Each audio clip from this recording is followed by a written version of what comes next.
Everyone, and welcome to chapel. Before we move on to our speaker, I would like to make an announcement. Last week, you nominated a teacher to win a free pair of AirPods. So guess what?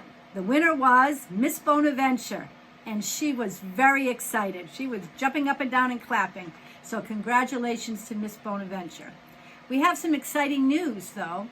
Not only did we give a teacher a free pair of AirPods, but you will have an opportunity to win as a student a free pair of AirPods.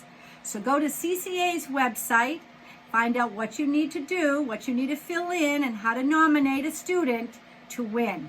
The deadline is this Friday, so make sure you do it right away. Remember, you will get to win a free pair of AirPods. God bless you. Please welcome Pastor Bob Switzer as he gives us our chapel message today. Take care. Hey, happy chapel day, everyone. I'm always glad to come to you guys. You guys are so much fun. Well, we've already discussed that. I'd come every week if I could, but I can't. And I know you guys probably want to be in school, but we're making do because God's amazing and we're having some fun. And we're doing stuff we probably could never have done during a school year before. And we're going to stay positive and filled with hope. And it's an awesome day to be alive. Welcome to chapel. So, we just got done with Mother's Day this past week. I'm sure you all did wonderful things for Mom and probably other moms in your life and people that you call Mom, even though maybe they're not really your mom. It's all good. And I'm glad. Because honoring our mothers is something that heaven does. It literally started in heaven. It's pretty awesome. It's pretty awesome that honor started there. And we see it immediately, like when God gives the Ten Commandments. One of the first commandment that has to do with people, he's like, honor your father and mothers, because mothers are just as valuable as men. And that was big for a slave culture to learn, because women were of very little value. And what does honor do? Honor always says, listen, I'm only going to see you the way God sees you. I'm only going to put the value on you that God puts on you. And it's God values you a lot, just like enough to literally die for you. It's pretty big, and that's the way we should be treating each other. So one of the characteristics of one of my favorite characters in the Bible was honor. And his name was Jonathan. And Jonathan was the son of Saul. And Saul became the king of Israel because Israel really, really wanted a king. And so they got one. And Saul was that king. And Saul Saul got overwhelmed. He got overwhelmed.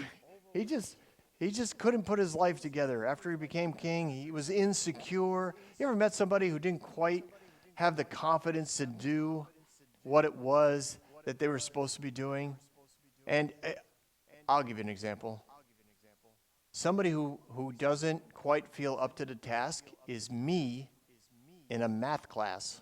It's true. Now, I know all of you probably do great in math because you have awesome teachers who love you, and CCA is an amazing school, and you probably all do great in math. I'm sure they were wonderful teachers. I no confidence, very insecure when it comes to math. And English. That's another one I was very insecure in. I remember one time I got an English test in class. The teacher put the test down on the desk upside down, and when it was time to take the test, she was like, okay, flip your test over and begin. And I flipped the test over. I flipped it over. And I literally didn't recognize anything on the exam. I just was like, and I'm looking at the test. And I started looking around the room. I wasn't going to cheat. I just wanted to know if I was the only one that had no idea what these questions were about.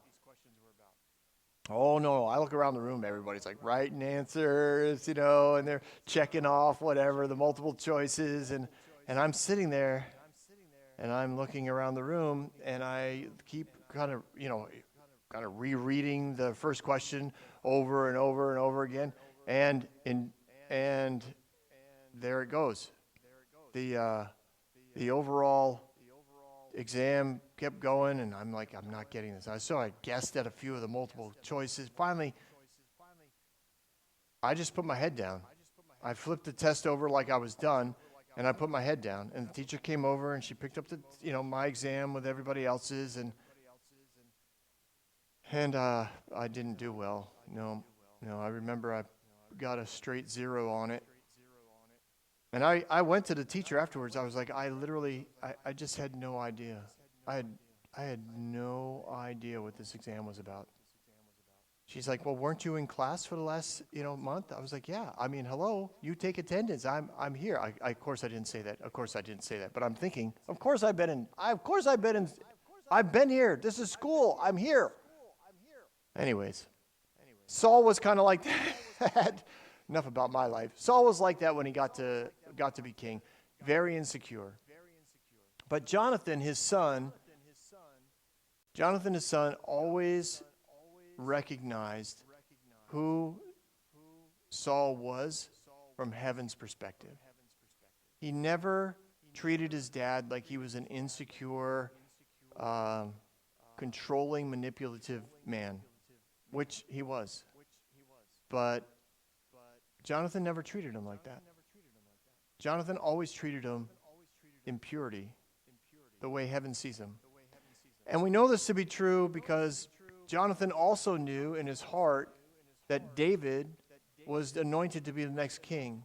So even though technically Jonathan was the prince and was supposed to be the next king, as far as culture was concerned, he knew that God had anointed David instead to be the king. And he was friends with David. He was best friends with David, and yet still honored his father. He went to battle with his father. Not like with his father, like beat up his father. I'm not saying that. No, I'm just saying when his dad led him into battle, he went into battle with him. When his dad wanted to have a banquet, he sat next to his father. When his dad produced the law, he supported his father. He was always there because he always saw who his father was. And there were a few times where we see confrontations between Jonathan and Saul, where Jonathan clearly speaks the truth of who God, how God saw him. He reminds his father of how precious he is in God's sight. And that's what honor does. It reminds people how God sees them. And it elevates them. It elevates them to the position that God sees them in. And that's what we're supposed to do with our moms, like I'm sure you all heard on Sunday. And it's what we're supposed to do with each other. We're supposed to honor one another, see one another as of equal value to everyone else.